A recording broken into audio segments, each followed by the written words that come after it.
Good evening, everybody. It's time for our daily devotional live stream.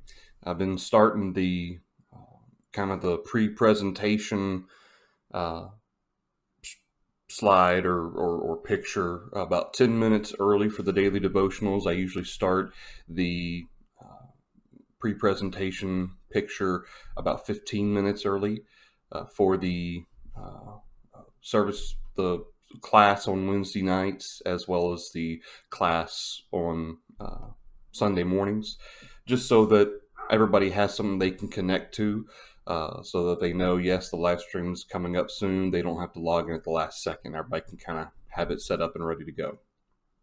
So, for today, our daily devotional thought, I wanted to bring up going back to yesterday's discussion for a second. I thought this was really interesting because uh, I had a couple. Well, I had one individual remind me that there is a passage in Galatians chapter 2 and in verse 9 that mentions the right hand of fellowship, and I want to mention that before I move on to a psalm for our daily devotional today. And so this is actually from deepenglish.com, and I thought this was really interesting, talking about the diversity of greeting customs around the world. In Tibet, sticking out your tongue can be a way of welcoming people.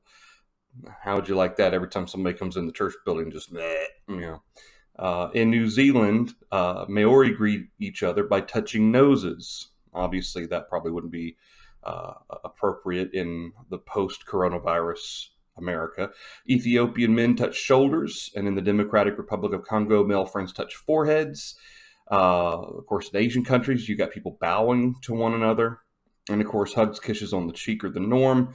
And it's interesting because the handshake dates back, at least as far as history can confirm, the 5th century BC. It was a symbol of peace, and of course, this goes back to the showing neither person was carrying a weapon. In the Roman era, and this would have been more along the lines of the New Testament times, the handshake was actually more of an arm grab. And so instead of grasping hands, they would grasp forearms. It involved, grabbing each other's forearms to check that neither man had a knife hidden up his sleeve. And then the actual shaking of hands, instead of just a hand clasp, the actual handshake may have started in medieval Europe. And I thought that was really interesting, that kind of so many different ways, not only in the history of man in our culture or in many different cultures of our current time, of welcoming people, greeting people, but also that there's been a lot of kind of evolution regarding the handshake or hand clasp, forearm clasp, all as a way of what might start out as a very practical way of confirming peace, that eventually kind of evolved into a greeting or a welcome. And so I wanted to kind of touch on that a little bit with regard to what is said in Galatians chapter 2 and in verse 9, because I hadn't thought about including this in the daily devotional yesterday. And one of the brothers, actually it's one of my buddies from Arkansas, one of our brothers, preacher in Arkansas, actually watched this with his family yesterday, and he sent me an email, and he mentioned Galatians 2 and verse 9. I was like, I didn't even think about adding that into the discussion of this particular uh, thought process regarding the handshake. And so I thought I'd mention this because in Galatians chapter 2 and verse 9, go away. There we go. And when James, Cephas, and John, who seemed to be pillars, perceived the grace that had been given to me, they gave me and Barnabas the right hand of fellowship, that we should go to the Gentiles and they to the circumcised. That phrase, right hand of fellowship, it actually comes up a lot, at least the concept of the right hand or right arm or right shoulder.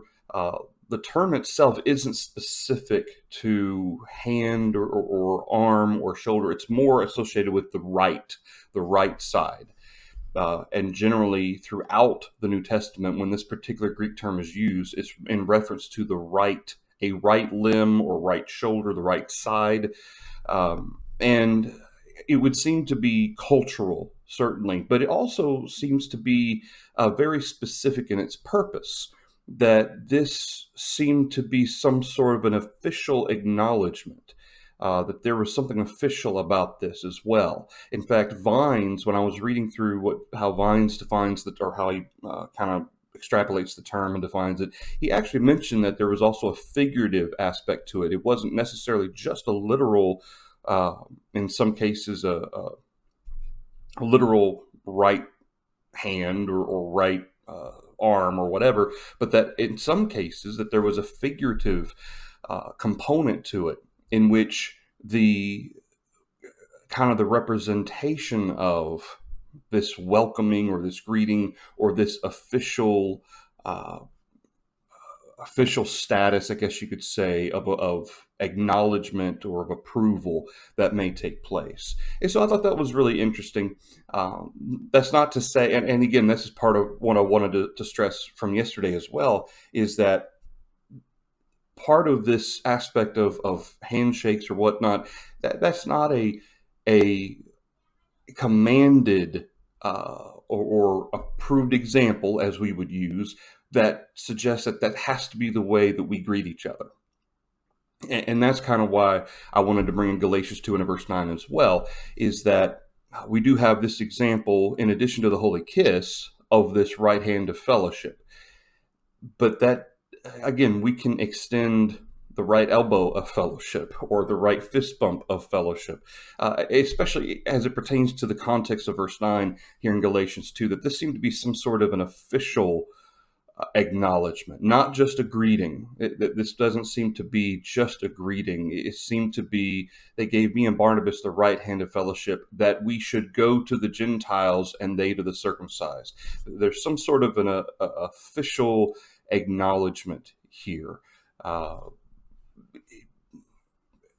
Not it's obviously not the same thing, but kind of like placing membership is kind of an official acknowledgement that I'm now putting myself into the oversight of this congregation or the elders of this congregation. It kind of seems to be that type of official type of thing.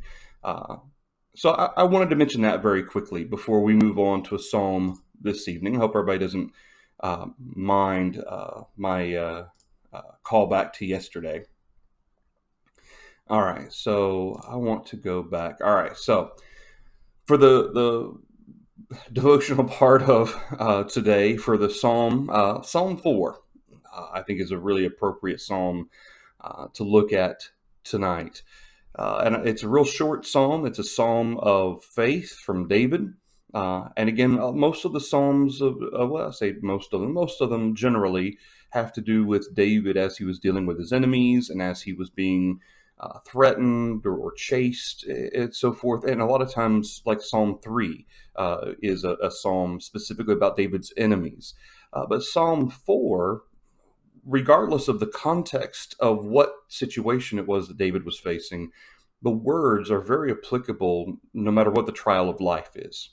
So starting in verse 1, David says, "Hear me when I call, O God of my righteousness. You have relieved me in my distress. Have mercy and hear my prayer. How long, O you sons of men, will you turn my glory to shame? How long will you love worthlessness and seek falsehood?" Selah. And of course, in the Old Testament, Selah is kind of like the equivalent of amen in the New Testament. "But know that the Lord has set apart for himself him who is godly. The Lord will hear when I call to him. Be angry and do not sin. Meditate within your heart on your bed and be still. Offer the sacrifices of righteousness and put your trust in the Lord.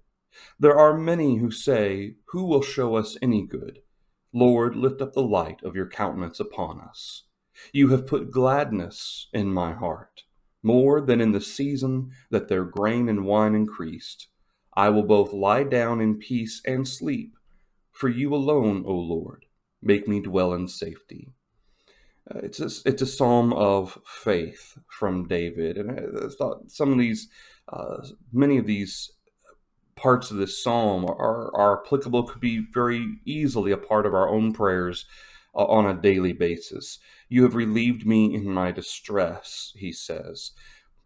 Know that the Lord has set apart for himself him who is godly. These are the people that God looks after. He looks after those who seek to serve him. And of course, godliness in the New Testament is associated with the desire to please God. Okay, and that's what godliness means. This is this desire to please God. And those who seek to please him, he looks out for them. The Lord will hear when I call to him. And of course, going back to what we talked a little bit on Sunday in Ephesians chapter 4, be angry and do not sin. Meditate within your heart on your bed and be still. And of course, we sang the hymn, Be Still, on Sunday. And so putting your trust in the Lord, you've put gladness in my heart, no matter what the trials may be. Obviously, we've talked, at least at our congregation, about the difference between happiness and joy, how that happiness is an emotion that comes and goes, but joy is the acknowledgement that I am blessed. Okay, that's how joy is. And rejoicing is the public acknowledgement of blessedness. And so joy, knowing that God has blessed me, he takes care of me, that's this concept of gladness. It doesn't necessarily mean that David was always happy in being chased or in having to deal with the things that he dealt with, the trials that he dealt with. But the concept of joy, of knowing that, God's always going to take care of us. And thus, verse 8, I will both lie down in peace and sleep.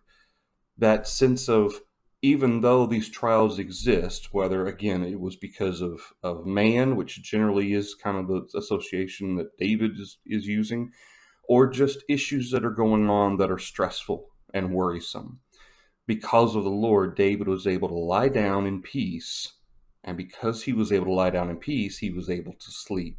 For you alone, O Lord, make me dwell in safety. So that's the daily devotional for you today. I hope that that's something that is encouraging and edifying to consider here in Psalm 4. Again, I want to keep them short. So about 12 minutes today. Again, wanted to discuss that a little bit about the right hand of fellowship in Galatians 2, verse 9. Thanks, JR, for mentioning that to me. And then here in Psalm 4, just something for us to think about and to put our hope and trust in God, and to make sure that we're being mindful of all the ways he has blessed us, even though many of us are either struggling financially or emotionally, mentally, sometimes with this quarantine. And some of us maybe even spiritually, because we're not able to be with our brethren like we want to. Going back to God's word can provide us the comfort and the encouragement that we need. All right. Well, that's the daily devotional for you tonight. Tomorrow night, Wednesday night, the live stream will begin at 6:45. Okay, again, with the pre-presentation message that the live stream will begin soon. We'll start at 7, and we will pick up with our Bible class on denominations. So tomorrow night, we'll finish up our study of the Methodist Church, and the questions that we were going to go over. And then we will move on to the Pentecostal Church, or Holiness Movement, Assemblies of God, Church of God. All right. Thank you, everybody. Y'all stay safe, stay healthy, and Lord willing, I'll see you and you'll see me tomorrow night. Thank you.